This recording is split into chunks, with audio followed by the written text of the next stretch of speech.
For dinner tonight. Yes. He says, call forth.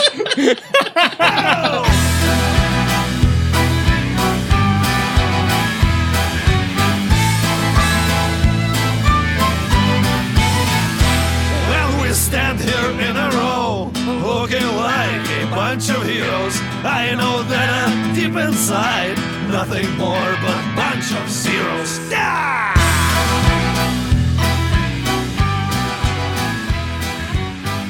Welcome to Season 2, Episode 71 of Bards and Nobles, the podcast you can trust. I'm Brian, the Dungeon Master, and tonight I'm joined by... Anthony Boyd playing Gritz the Arakakara. Trey O'Neill, I can drink a beer and solve a Rubik's Cube in under a minute. Wait, at the same time? I mean, I need proof. I can do both of those things in under a minute. Oh, not together. That's disappointing. It's like Mario Kart. Slap bet. I'm Andrew Danon. I'll be playing Elon Musket, the Warforged Gunsmith. Aaron Williams playing Baron von Beauregard the Sixth, the Human Ranger. Now join us for Bards and Nobles Sex Radio.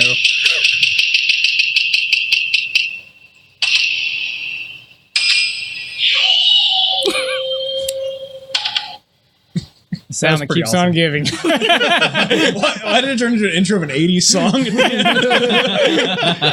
Never gonna give I like you this up. one. Yeah, I like this one a little bit better. It lingers. We just rickroll our listeners. Be great. Charles Nelson playing Max Stormblade, the Human Paladin. Who's going to do the recap for us tonight? That would be me. Last time on Bards and Nobles, we finally made it to the city of Gardoon. And Kibe began almost immediately hitting on Baron's mom, who I was told had giant knockers and was very attractive. We also tried to find a priest to help us with Madison, to bring Madison back to life. However, the priest was a douche and turned us down. Because honestly... Was the priest a douche? Yeah. Honestly, I don't think he could have done it. That's why he just stopped doing it. Anyway, and then Gritz went and threatened a... not threatened, but... 100% threatened. It wasn't a threat. Confessed a crime. It was... He premeditated. I told him what was going to happen, and he acquiesced to my request. That's true. In Minority Report, you would be arrested. Can I get one of those too? And that's it. Can I get one of those cheesecakes? I'm sure in any society, if you tell someone, I'm going to either rob you or murder you, you're probably getting arrested. I did not say I was going to rob him or murder him. He said both. Did he? It was an and, not an or. I never threatened that particular guy. I just told him that, if he had the most diamonds, he was going to get robbed. Also, technically, I didn't say I was going to hurt that priest. I just said we were going to have a problem. That's all I said. Threaten a man of God. Threat, bro. You threatened a man of the clock. I'm just saying, if he was if he was confident in his abilities, he would have been like, "We won't have a problem because I can do it." But He's a priest. He has nothing to prove to you. I mean, he does to me, Brian. He does to me. All right. Well, we're going to pick up with Gritz. Sitting in jail. You have been walking around the upper city looking for... What are you looking for? I'm looking for that jewelry store. Damn, that's good. Which jewelry store is that? The one that you told me last time. If only there was a place you could listen to what you said. All right. You're looking for the jewelry store called Mages for Ages. And you're pretty unfamiliar with this town, so it's taken you quite a bit to find it. Go ahead and roll an investigation check for me. Just using your street savvy, city sense, and talking to locals, being like, "Hey, where's this place?" Excuse me, I was looking for the tailor La Pucelle and Weidenfield's, the diamond store. Are you looking for both of them now? Which one? I'm looking for the diamond store Weidenfeld right now. Gotcha. Or I can go to Mages for Ages, whichever one you prefer. Make sure you tell the this diamond store is called Mages. I'm just as surprised as you are that I took that note. Still got to roll me an investigation check though. That's fine. Make sure you also add in there, I'm going to rob them, and then shine your jewel at the person. Hey, everybody! Look what I'm about to do. Gather around for a robin, people. If he critically misses, can it be a guard? 19. 19. It takes you a little bit to find it. Pushing an hour, just navigating this new city. And with your high passive perception, you notice you're being tailed by two figures. Doesn't look like they're trying to be sneaky or stealthy at all. And they look like they're part of the Gardoon Watch. Okay. All right. But you find the store. Does it smell like bacon? You see the store up ahead, and it's in a nice part of town. It's got two nice white columns out front, and a flashing sign that says "Mages for Ages." But what about Weidenfeld? By Hertzfeld or by Weidenfeld? Okay, it's the same place. It's the same place. Yeah. All right. That beer smells delicious. Yeah, it's really good. Smoothie progression. I walk in. All right. You open the door, and it looks like a little like receiving room. Like it's very, very small, probably 10 by 15. And there's a door at the back, and there's one elf girl, mid 200s. Ooh. The Tinder age. And That's how I like them. From behind the desk, she says, yes, sir. How can I help you? That's what I like about these girls. Yeah, I'm just here. I heard this was the best establishment for gems and jewelry. And I was just... Then you heard correctly. I was just hoping to just peruse your selection and hopefully do some trading. Okay.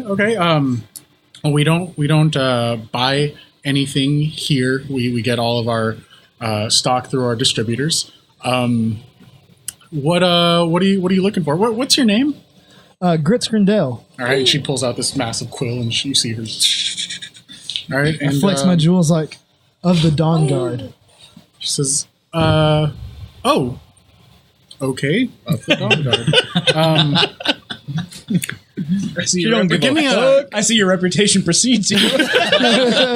Give me a history check. For them to be so like Future, your reputation doesn't precede you. It's a deep cut for everybody. Intel. I don't for this one. 20, non-natural. Okay. For the cities outside of Sedlio, the Dawnguard they're kind of like jackasses. They're similar to federal agents, where it's like in other cities like Gardoon or Kingsford, they have an authority, but they kind of don't have jurisdiction in the like each city kind of takes care of its own. Okay. They have their own law system, so it's like they know who that is, but it's like we kind of take care of our own stuff. Why was the Beauregard so hard on for being a Dawnguard then? Now you'd have to ask the Beauregards. All right, I'll ask that later. So she said, okay. And what exactly are you looking for? What kind of gems? Specifically, diamonds. So using most resurrection magics. Oh, are, okay. So we're looking for, just they could help with that kind of spell casting. Okay. Give me just a moment. And then she A moment. gets up and walks and kind of saunters her way to the back and goes to the door, closes it. I look around the room. What do I see? Give me Opportunity. Yeah. no, you don't have to give me You see a hot iron. You see a little. You see a stand on the side that has like a clear crystal vase of water and I don't know, cups. Diamonds Direct.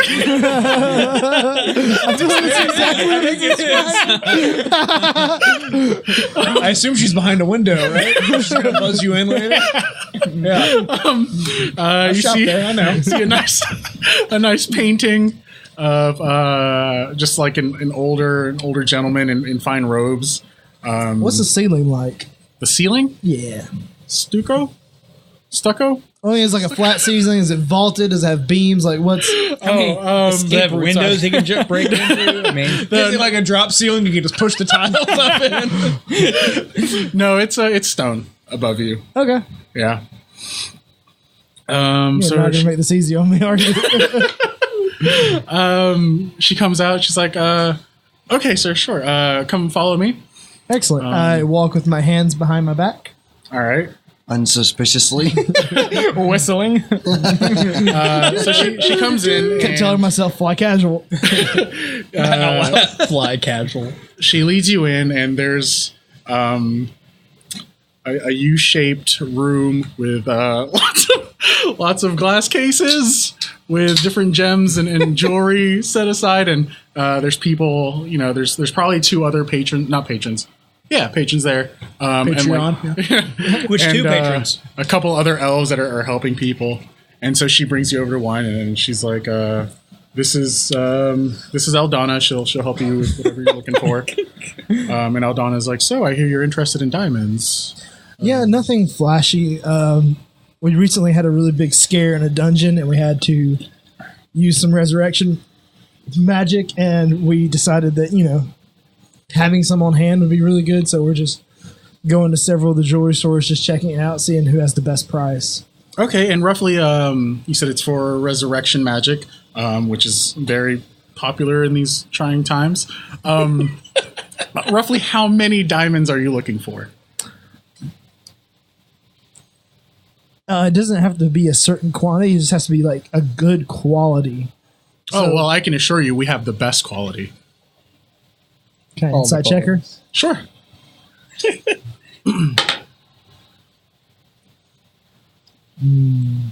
I thought you just said you don't care about the quality. No, he said he didn't care about. I care about her honesty, though, Aaron. I rolled care an about the 8. quality. You Just cares about believe- the quality. You believe that she believes they have the best quality diamonds. Excellent. What's the ceiling like? It's stone. What's the sea level, the temperature, the barometric pressure? You're in a bank vault. What kind of ceiling are you looking for? Is it like vaulted? Or is it just Glass. like solid? No, it's a very intimate setting. Okay. So the ceilings are very low, just under 8 feet. 4 feet. Oh yeah, these aren't elves at all. These are halflings. Yeah, your hands No, she's like, well, we have these here, and you see just like a quick appraisal. You see maybe 6,000 to 7,000 gold worth of diamonds in this little case in front of her. Okay. She's like, well, we have these here, but if you're looking for a specific cut, or if you're looking for a specific amount, we could check the warehouse or the vault for you.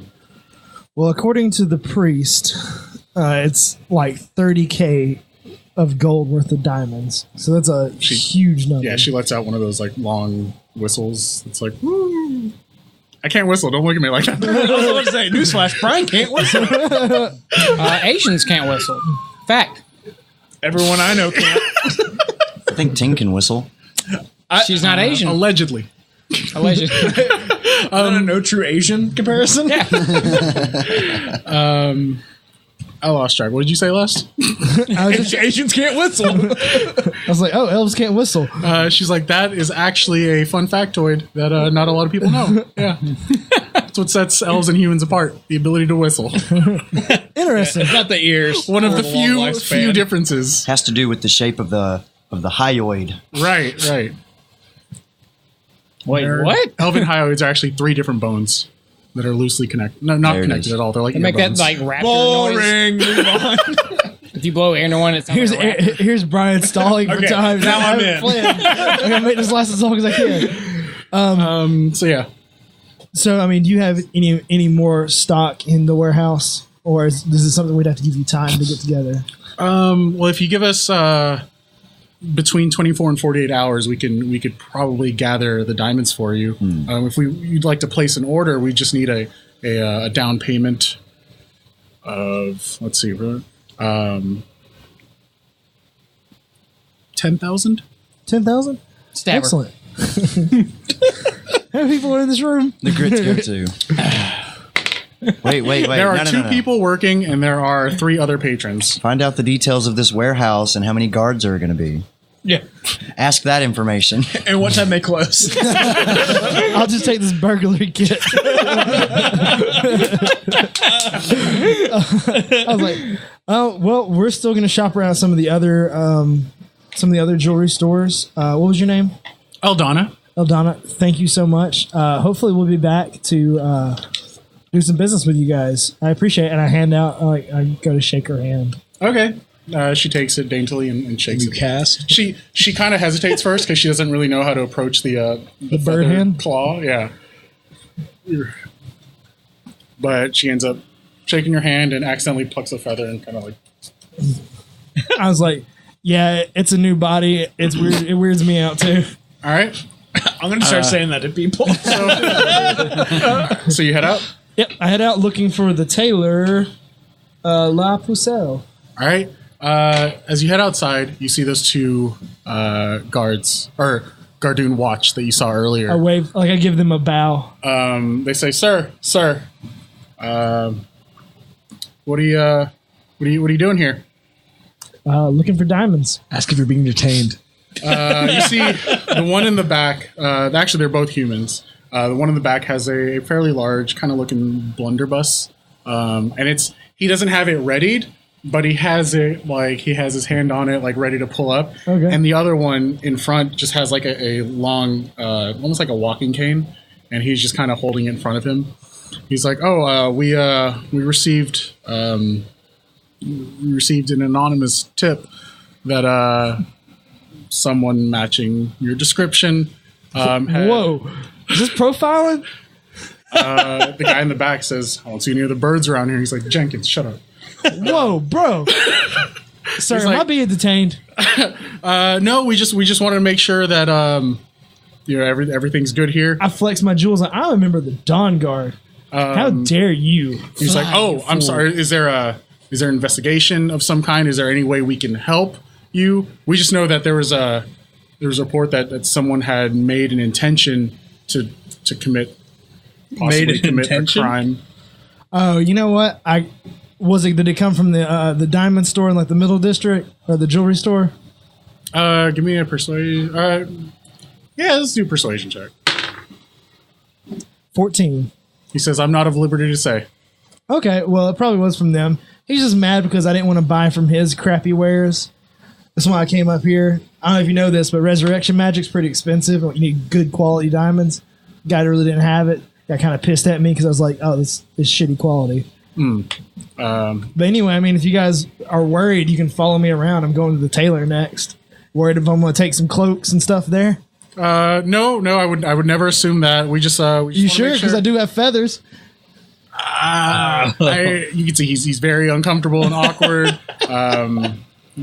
You'll go ahead and shoot me? No, nobody's shooting anybody. Sprinkle some sharp sugar on my body? Whoa, sir. You know what? You have a good day. We don't need to escort you anywhere. We don't need to follow you. Yeah, that's what I thought. I turn and as I turn, I let girls have ponytails. Let them hit I do that with my wing, just pop, just to give them a little bit. Okay. And I walk on. I walk away. They take a few seconds, but then they still kind of follow you. The whole time, I'm just like, you go to the tailor. Yeah, I go to the tailor. All right. Kibe and BreAnne, we are inside the Beauregard residence. Following the Mrs. Beauregard, your mom. We are arm in arm, I don't have walking the up list their here. grand Okay. staircase.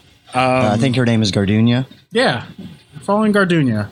And she is taking you to your father's study. That's right. All right. And you guys arrive. It's a double door. And she's like, I think he might have been working on something, but he should, the servant let him know that you guys were coming. So Gotcha. So you should be expecting us. well, I say yes, but you know how your father is. I understand. Thank you, Mother. And I go to open the door. Before I do, my knees get weak, palms sweaty. Oh, Jesus. And I asked Mom, could you make me some spaghetti?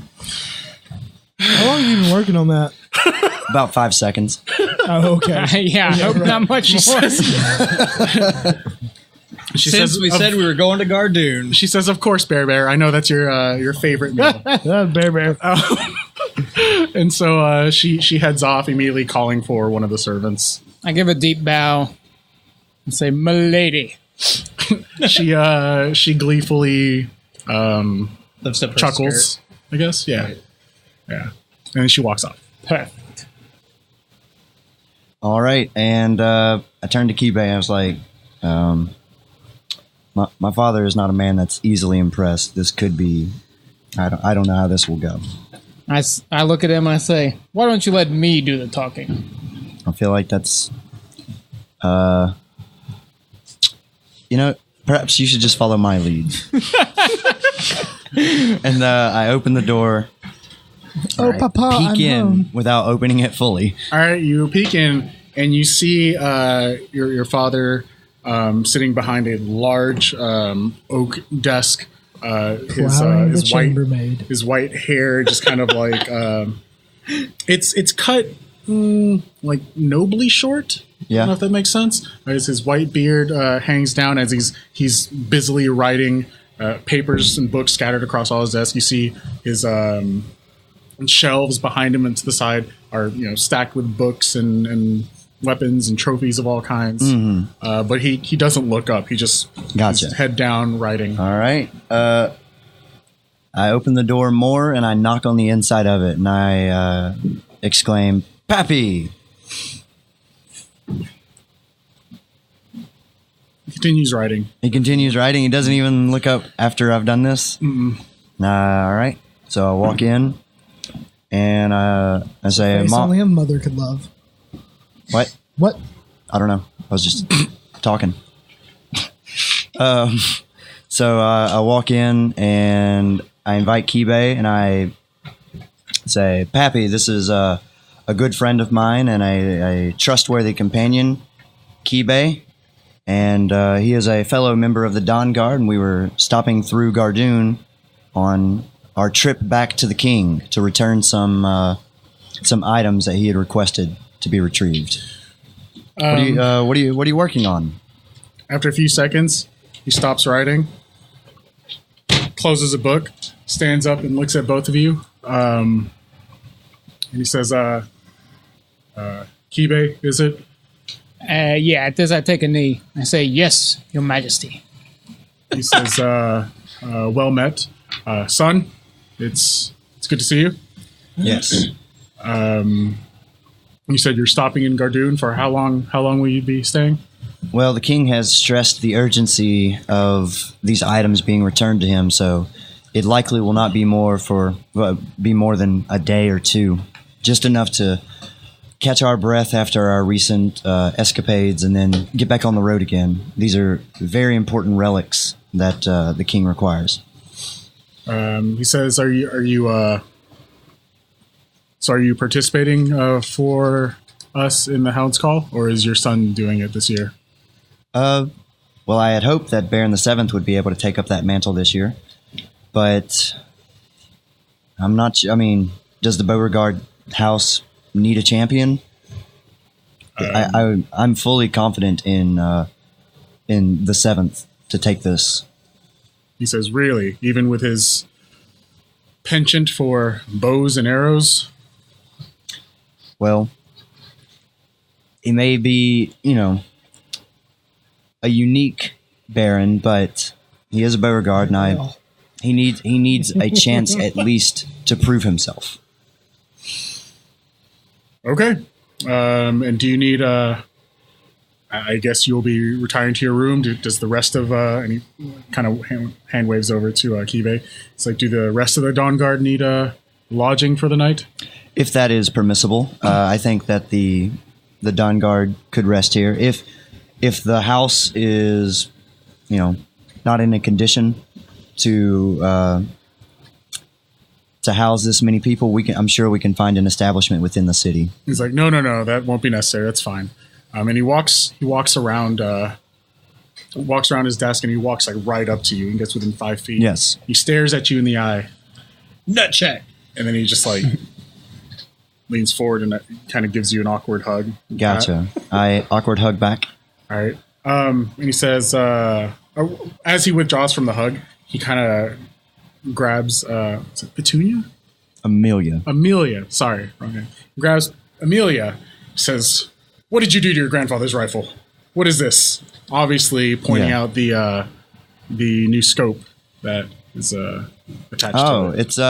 It's a new attachment. Allows me to see much further prey and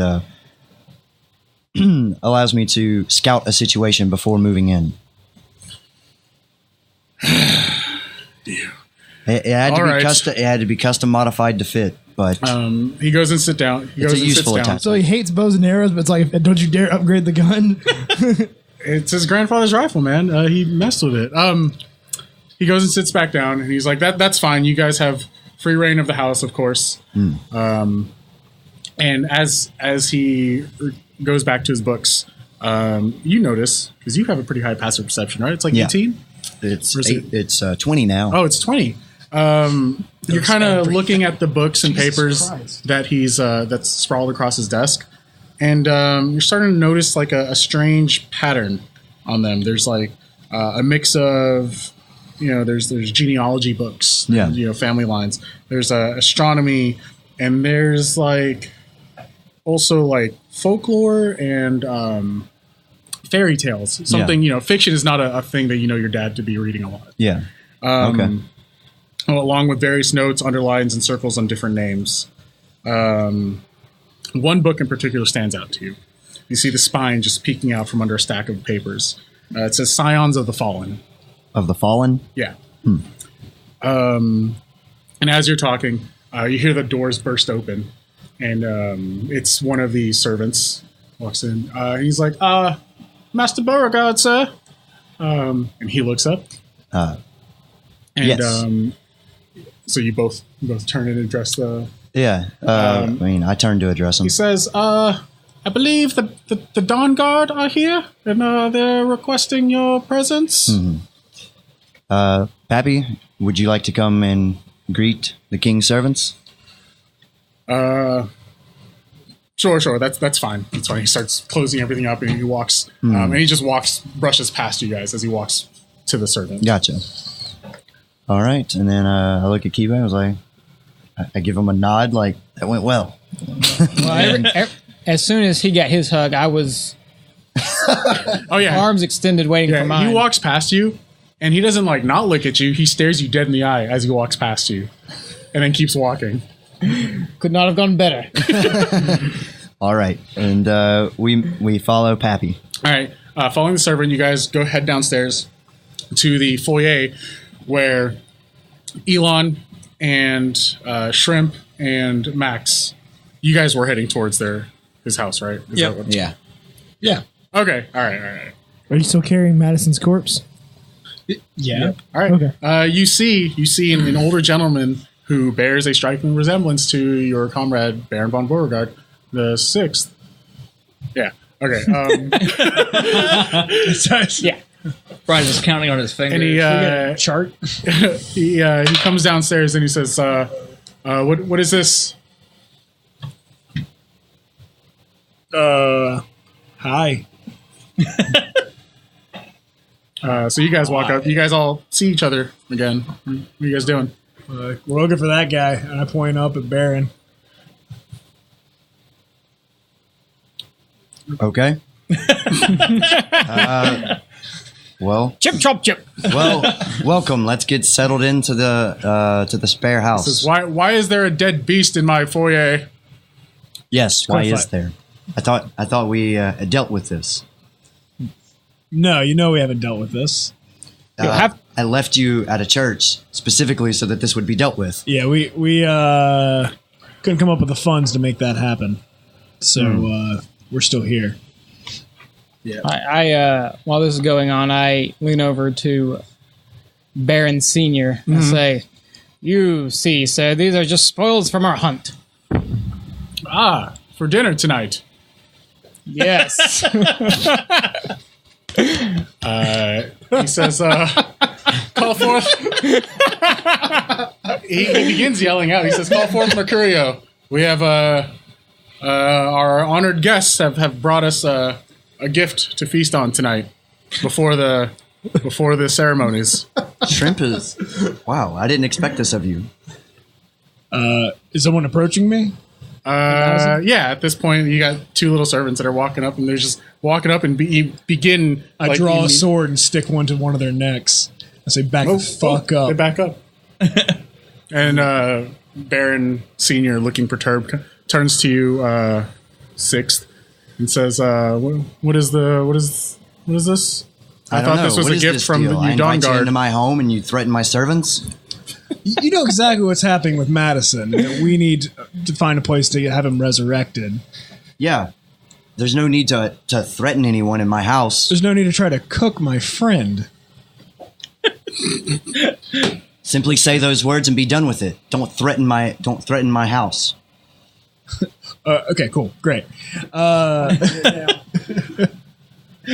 Anyway, I shoo them away, and They take two steps back, but then look over at Baron, and they're just like looking back and looking at him, and he's like, "Baron, what is this?" I apologize. This mount was a very special companion to this guy. He's a druid, and Why do you say it like that? because it explains a lot. And I dropped him off at a local church so that they could see about resurrecting this beast, but it seems that they weren't able to accomplish that, and he's brought it back. Kibe must have been joking when he suggested it for dinner. He says, "Isn't that right, Kibe?" And he looks over to you, Shrimp, and he's like, "Why could they not resurrect it?" I think they might be able to, but we didn't have the funds to make it happen.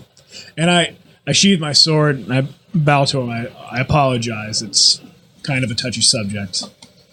He says, "So, what does your friend need another mount, or?" I'm not sure. Shrimp, what's the situation here? So before I go any further with this, I do want to know what I know about like necromancy. Mm-hmm. If he's resurrected, is it going to be Madison or is it going to be reanimated corpse Madison? With high enough level magic, it'll be Madison exactly as you remember him. Okay, so like it'll be Madison like perfect. The soul back into Yep. Madison, and I believe that the original church could pull it off. For what they were charging, yeah. Yeah. Okay. All right. I just wanted to know that. Okay. Yeah. I was like, So he leans, he looks over to you and Baron, And I said, "Well, Shrimp, what is this situation? I wasn't there at the church. I don't know what happened." we need jewels about the price of 30,000 gold. Diamonds. Diamonds. Yeah. Yep. And unless we get that, it's not gonna happen. Okay. Well, sometimes loss is difficult to bear. But I don't know what I expected. Yeah, I guess it is. yeah. Well, Gritz went out So into the city to find. Do you need the money? Is that it? That would be the hiccup in the situation, sir. I just look at Baron. He Expectantly. leans over. He looks over to you, Baron. And says, "Is this beast worth it? We can discuss this matter later, Father. We can discuss it right now." Okay. Well, it's not my companion, so I mean I can't No, speak but to. he is. He is my the beast companion. worth it? I can't speak to the value of the beast, but I can speak to the value of Shrimp here. He did risk his life in our latest endeavor, and by his hand, we were able to retrieve the final artifact. So I would definitely say his companionship is valuable. All right, he looks down. You can see his jaw clenching and his temple kind of pulsing as he's thinking. He looks over at one of the servants, and he says something in Undercommon. Does anyone speak Undercommon? I do. You're not there, so it doesn't matter. Sorry. I mean, No, actually, I don't. Oh. I thought I taught you Undercommon. No, at these camp. all right. He speaks to someone in some unknown language. The only thing that remotely sounds like common is Doctore. And immediately one runs off. And he says, bring the beast to the stables. He immediately walks away. Gotcha. Shrimp, I'll take you there. All right. All right, and I lead Shrimp to the stables. All right, you guys get to the stables, and you recognize that there's probably a full each stall has either a goat or whatever other animal family prefers. These are giant goats, by the way. Oh yeah, giant goats. Baron von Beauregard Sr. walks in, and behind him is a hooded figure who's kind of hunched over and kind of like walking with a limp. And two servants walk up, both of them carrying a chest. And he points up ahead. He's like, right up here is fine. Two servants drop the chest, and the hooded figure begins to... he looks up from under his hood, and obviously to you, because I guess... Are you just manhandling Madison? Madison was on top of Nibbles. Okay. I pull Madison down, and I set him as comfortably as I can. Okay. And I'm trying to clean his fur and just kind of comb him out, trying to make him look good. Best I can. In very broken common, the hooded figure just says, is this the target? I mean, he's just kind of twitchy a little bit. I try Druidic and Celestial. Asking him, does he speak either of those languages? He says yes to both. In common. In common? Yeah. So, yes. I guess, and then Druidic, I'm like, can you help my friend? It's like, I don't know about helping, but I can bring him back. That's what I was paid to do. I was like, will he be himself, or will he be just a shambling corpse? Well, I guess that depends on him now, doesn't it? At this point, Baron, he grabs you and he says, "Come on, let's lead them to it." Okay. Do I know this man? Have I ever seen this man? Give me a history check. It's your family witch doctor, bro. 6. That's Cousin Ed. You've never seen him before. You've heard the name Doctoria before, though, and it's usually whispered kind of like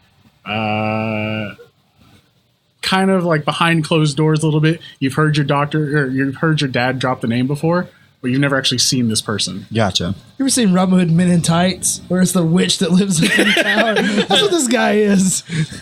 So they lead the rest of you away. Okay. Shrimp, you're there. The two other servants have walked away, so it's just you, Madison, and this robed, hooded figure, which you can kind of see every now and then from underneath the robes. You see scaled fingertips and claws, He opens the chest, and it is just a pirate's chest full of diamonds. Nice. And he immediately begins speaking in just this unknown arcane tongue.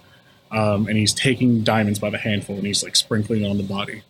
And he drags his feet and kind of carves a circle in a straw around Madison's body. And he's chanting, and this process takes the better part of an hour. And he drops to his knees. The contents of the chest completely emptied on essentially it's like a diamond bath for Madison. That's what he deserves. Bougie as fuck. He's lit incense. Smoke is filling the air. You can hear the sheep and other animals inside the stables kind of like being scared and whinnying and making, I don't know, all kinds of noises and kind of like scooting back in their corners. And he stops. And he motions to you and he beckons you forward with a scaly finger. I walk to him. All right. As you're standing above him while he's on his knees, he says, your friend, he needs something in this world. He needs something he loves. It is up to you to find him.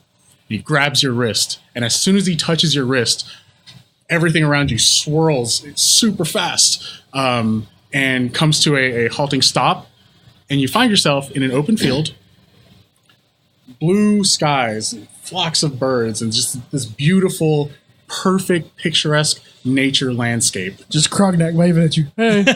And you see... I flip him off. You see a herd of wildebeest off in the distance. You see, like, I don't know, carnivores and herbivores hanging out together, cats and dogs in perfect harmony. I need you to list every beast that I see. They act more like wisps of animals. They're spirits. Yeah. You see one that you recognize. It's Madison. He's just grazing on the grass. Do elk graze, actually? I don't know. What do they eat? Yeah, sure. Yeah. Sounds like a plan. Yeah. There's like a snow-capped tree that he's just like shaking under. I start to move towards him very quietly, very calmly. I'm not trying to hide or anything. I'm not trying to move into his field of view so he can see me. Okay.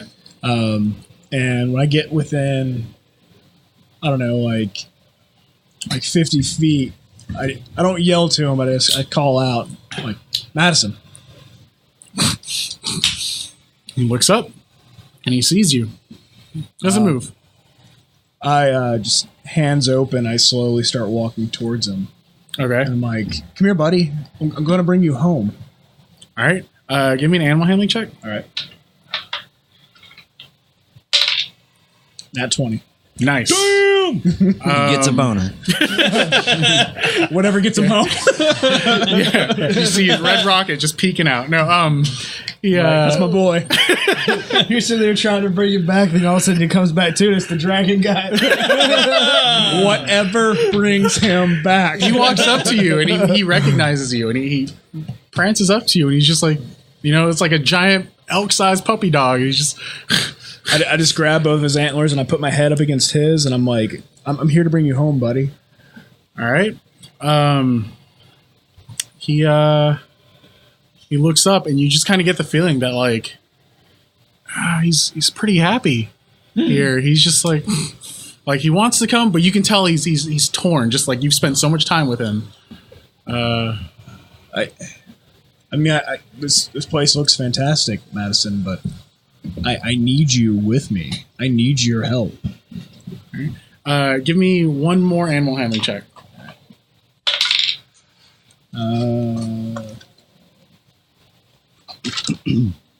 21. All right.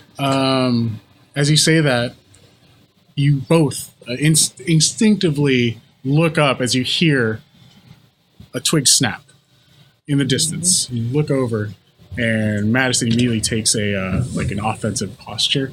You look over, and give me a perception check. Okay. It's Krognak. Nat 20.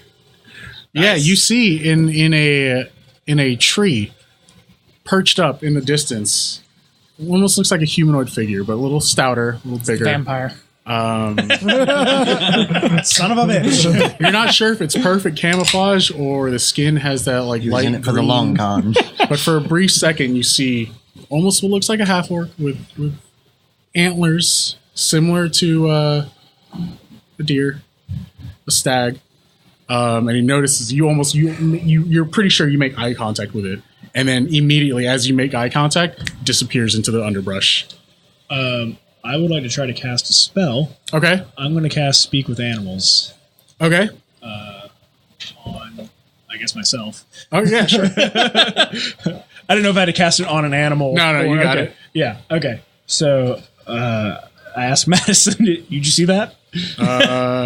He was like, "Yeah, I've seen him before too."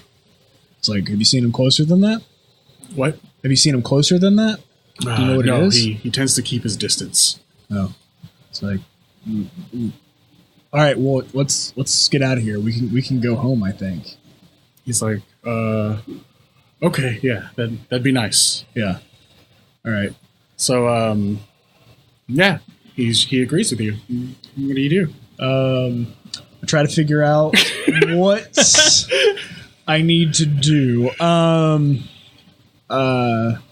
So he said I need something that he loves. Yeah. And it's not me. It's like, Madison, do you love me? He's like, oh, I mean, no homo or nothing. But we tight, right? He's like, yeah. Yeah. Like, I don't know. I don't know what else to do. I look back the direction that I came from. Is there anything back there? You look back and it's just open field. But as you right. turn back to Madison, everything starts to. This is the part where you kiss him.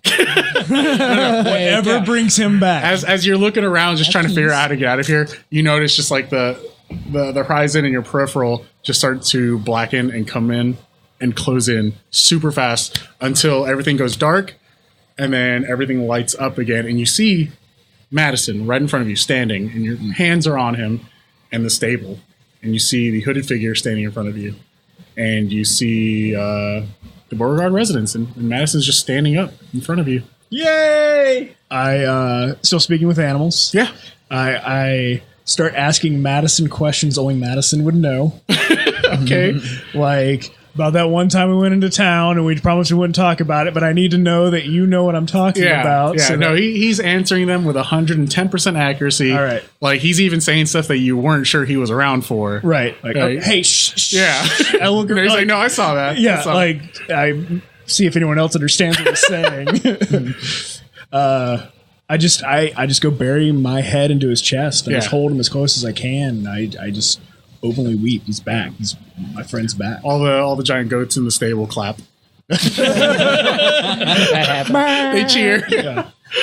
So it's a very Disney moment as you bond with your animal. But no, like when you're done, you look up and you see like the hooded figures are. He's almost out of the stable. He's leaving. I yell, friend. And I run he to stops and kind of like looks over at you. He's like, I run to him and I drop my pack on the ground and start digging through it. I'm looking for any of my red right hand cards that I've been carrying with me. sure. Yeah. You find some. I say, it doesn't seem like money means much to you, but it seems like a favor would mean a lot to you. He's like, yeah, favors do mean a lot to me. That's why I had to repay this one. And he kind of waves you off. He doesn't take it from you. I say, all right. I mean, this is the red right hands. He's like, I know who you are. That terrifies me. I say, okay, well, if we're square, we're square. And I stretch out my hand to shake his hand. You go to shake and he kind of cups your hand over, like awkwardly. I do my best to adapt to whatever's happening. Oh, he makes it extremely awkward. Okay. Yeah. But he's like, whatever. And then he walks off. Kids. All right, that happened. And I walk back to Madison and I go back to holding him and I just, They're in your face in those elk titties. And then you bang. and I start to look around the barn. I'm looking for like anything that would be like horse care equipment, like brushes and stuff like that. I want to like clean them up. Yeah, sure. They have animal Yeah. care tools. And I'm looking for like make sure that like he doesn't have any like wounds or anything like that. Like No, he's in pristine condition. It's looking so fit. Hashtag gains. Just full of maggots. yeah, that's what I'm afraid of. Yeah. We drug this corpse around a lot.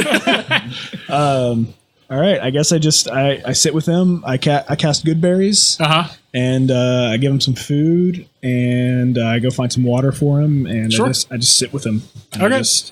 take what just happened in. Okay. So what are the rest of you doing? What have you guys been doing for the past hour or so while they were? Did the servants get that spaghetti ready? Yeah, they made a small pot and a few plates of it. At this point, your mother mostly has been talking about the cocktail party. Oh, okay. Later on tonight. Yeah. If you guys will be attending.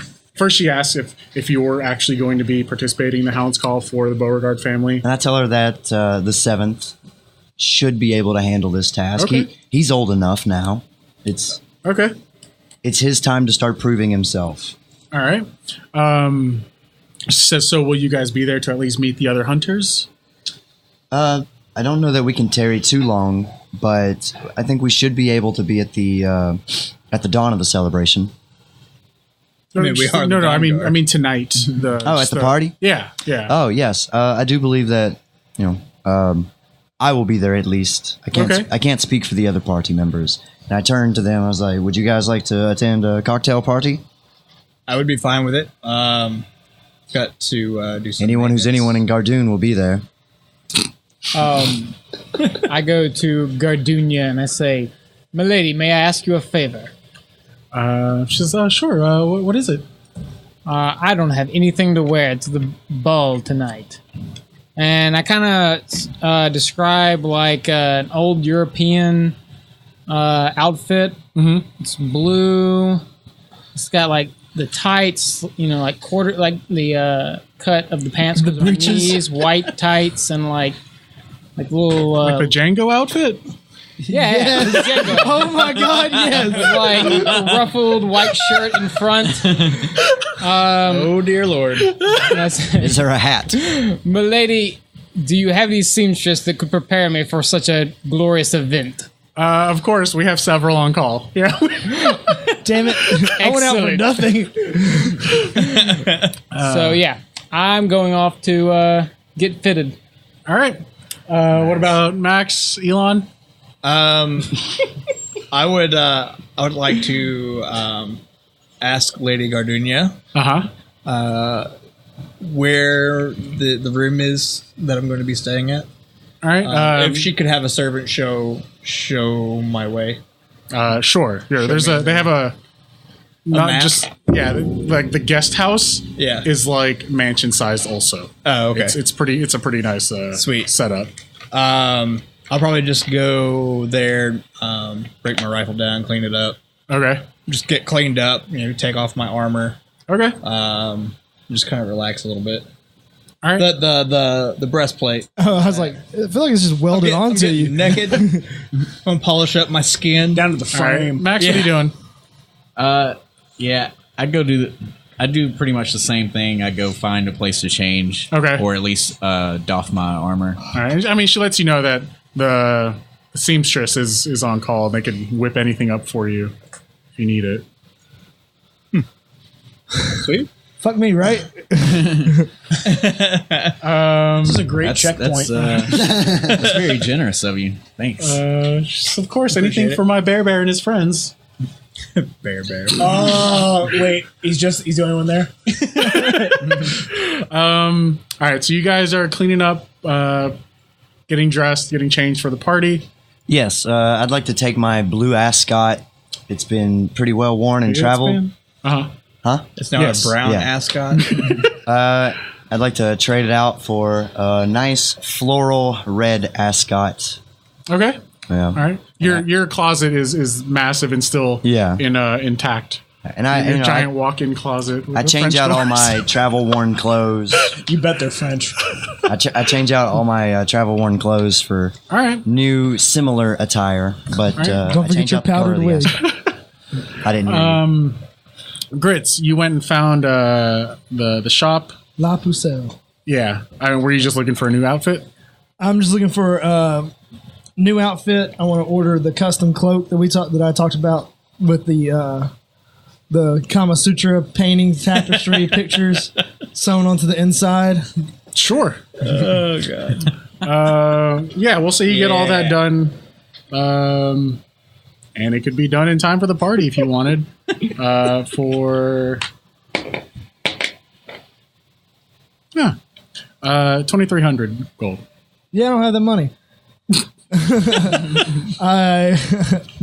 All right, this is you asked for the premier suit shop. Yeah. Okay, Yeah, Lee. it's all custom work. Louis Vinton. Roughly an hour before the party would start, you find the Beauregard home. Okay. Just, I showed the camera Oh, okay. What do you in got? case you want to. Visualize. That's what he's going to be looking like. All right. Except it's like super beast crabby. outfit. Yeah, like the beast. I gotcha. And not like Django per se, but like, you know. I like Alright. the Django outfit Beauty and the better. Crabs, yeah. Huh? Beauty and the Crabs. So you guys all reunite at the Beauregard home. Hooray! You guys all I guess Clean up. pregame a little bit, clean up. I go seek out my wife and children, and I spend some time with them. Okay. All right. I'd like to clean up as well. I guess I get the seamstress to like fix me something because all I have is just torn rags where my Right. armor and clothes are just shredded Yeah. by my new bird form. Showed up a lot later than everyone. She's gonna see what she can throw together for you. Tell her I don't have to be on time. Okay. All right. Fashionable. And I like a lot of paisley. she takes diligent notes. All right, and right there we'll have to call it for the next episode. I had one more thing. Oh, sorry. Well, what was the thing? I wanted to Bonus ask the content. seamstress. I wanted, like jousting nights, how they'll have the like elaborate like blanket that goes over a horse. Yeah. Yes. I want one made in my family colors for Madison. Okay, your family colors being what? They are a doo-doo brown Uh-huh. and a bright blue. Okay. Yeah, Doo-doo brown and bright blue. like a dark brown and a very bright. Gotcha. blue. All Oh, right. yeah. Scratch what I said. It's definitely the Django outfit. Yeah. Okay. All right. I was going to say, I can't believe you're going against the Django outfit. Takes all these notes. It was close. She says, "We'll be cutting it close, but I think we'll have it in time for the party." Madison, I don't believe will be attending the party. Just want one. Yeah, that's. I mean, okay, I will ride Madison into this party. Don't think I won't. All right, and we'll cut it off right there. There we go. Hooray! End of that one. Huzzah! So, do we have any mail? Anything to read off? Any Fan messages? mail. Fan mail 7 questions. Mail We call. got some mail from Seth Bell. Hey guys, I've been listening to the podcast for about 9 months now. I love the podcast and the recurring jokes and themes. You guys are all awesome. My favorite people are Boyd and Aaron, but my favorite characters are Gritz and Kibay. You guys are hilarious, except for Trey. JK. Trey is occasionally funny also. Anyways, thanks for an amazing podcast and keep up the good work. I'll send you guys some fan art soon. Peace, bitches. I just want to Nice. interject. This was the most offensive message we've gotten so far. You like my character more than you like me, you piece of shit. Yeah, this is the closest thing I've ever gotten to hate mail. So you can go get bent, dick. Come on, guys. I've gotten hate mail before. Yeah, but it's all been from us. You're like used to it. You've been desensitized. Gotcha. I like that you like both me as a person and my character. No. He probably just thinks the character is somebody else. It might probably true. You're a horrible judge of character. Kibay, you're hilarious. Blake, you're a piece of shit. That's what I read. Yeah. So yeah, if you guys have any messages or anything or any mail for us to read, we will read it. Send it Yep. to us. You can send it on it in. We will read anything. anything. And we'll probably make fun of you. Probably. True. Crap bags. Make fun of you, piece of shit. We'd also like to take this opportunity to thank our higher level patrons. We have on the board here, I'm going to actually read it this time, Trevor, Austin, Tarken, and Brett. Thank you. guys very Thank much you guys for, so much for supporting like, us. just stupid amount of money that you send us every month, because, like... No, it's a smart amount of money. Keep doing it. Keep doing it. Still boggles my mind. But Yeah. we really appreciate it. You guys really help make this fun and enjoyable and possible. I'd also like to say thank you to all of our other patrons. If you'd like to join the ranks of our patrons, check out patreon.bardsnobles.com. We set up a Discord server actually for our patrons starting at the $2 level.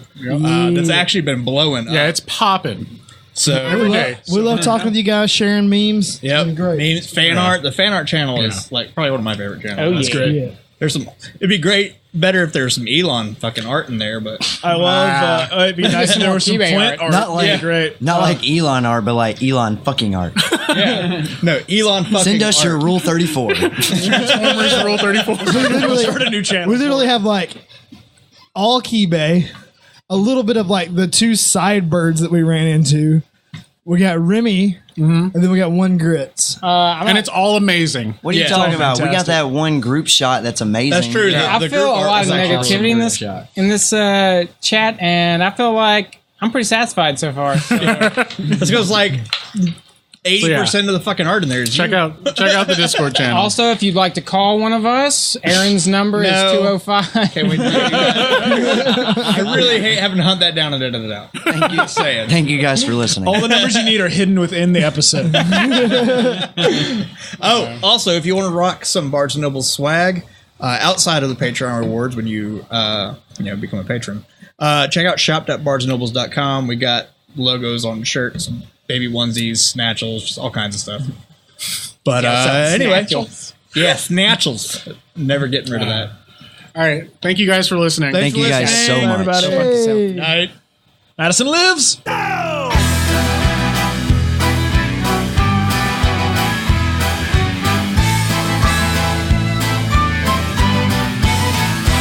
Well, we stand here in a row, looking like a bunch of heroes. I know that deep inside, nothing more but a bunch of zeros.